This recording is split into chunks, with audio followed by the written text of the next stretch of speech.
Welcome back, everyone. In this video, we are going to go over our install guide for the Gameboy Advance IPS V2 Unbranded kit. We will have this kit linked in the description. Before you proceed, you may want to check out our other guides, such as our AGB Gameboy Advance disassembly, our soldering guide, our shell trimming guide, and our dry test guide for additional guidance if needed. And as always, we'll have all the required tools needed listed below. And with that being said, let's get started. To start, we're going to lay the IPS display and the included flex cable flat on our workspace and connect the IPS display to the flex cable. Take extra caution when connecting this part as the connector is very fragile.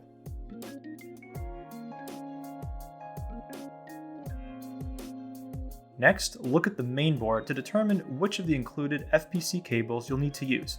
There's a 32-pin and a 40-pin option. Then connect the appropriate ribbon cable to the main board with the gold pins facing up away from the board. Use your fingernails or a plastic spudger to close the connector latch. Then insert the other end of the cable, dark side up, into the IPS control PCB and close the latch.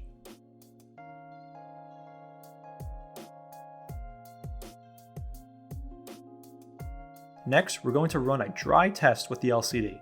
Place the main board into the rear housing, insert two AA batteries, and flip the power switch. The screen should power on, and then we can test both touch sensors to ensure all is functioning as expected. For more details on dry testing, see our link in the description. And after you're finished, let's disconnect the ribbon cable from the IPS control board for the next steps. Now we're going to move on to preparing our IPS assembly. Place a strip of double-sided tape on the rear side of the IPS control PCB. Adhere the PCB to the display. Next, we're going to trim our shell. Even with some pre-cut shells, we recommend carefully examining the start and select area and trimming as needed. The PCB extends out past the IPS display by about 1 millimeter or less. It can slightly vary. If you need more help, see our list of shell trimming guides, as this step may vary depending on which shell you're using. We are continually updating and adding guides to that section. For any assistance, you can always reach out to us at support@handheldlegend.com.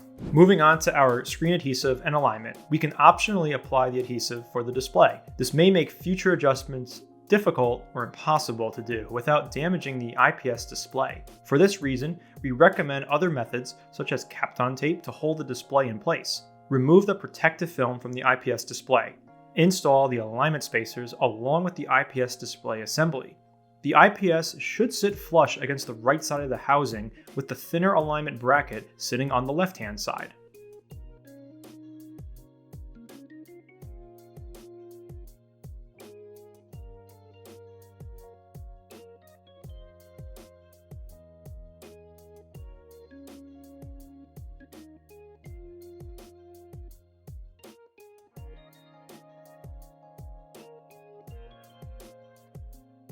As we're beginning to perform our final steps, we're going to move on to installing the touch sensors.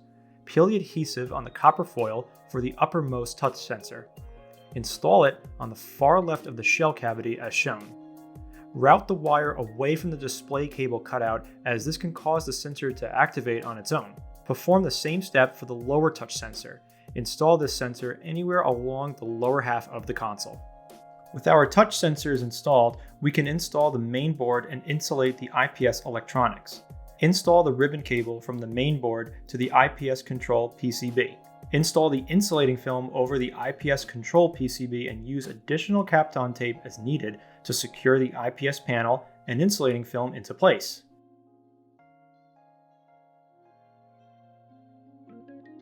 One of the last things we're going to do is see our placement for our main board. We want to insert all face buttons, the LED indicator lens, and the button membranes. Then place the main board into the front housing, ensuring the speaker is properly aligned with the cutout in the shell.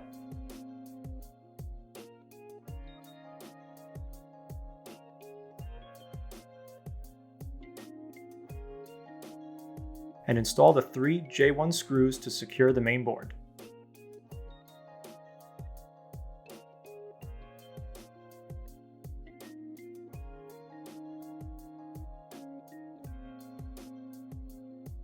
Lastly, we want to reassemble everything.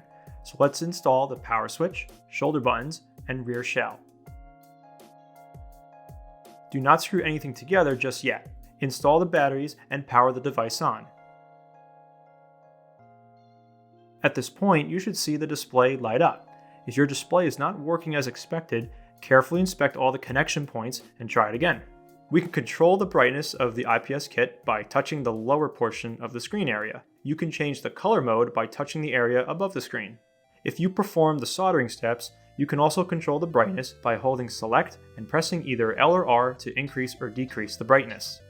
If everything is functioning as expected, go ahead and complete the reassembly by replacing the rear screws, and let's get to gaming! We hope you enjoyed this video, and shoot us a like and hit that subscribe button. Thanks for watching, and we'll see you next time.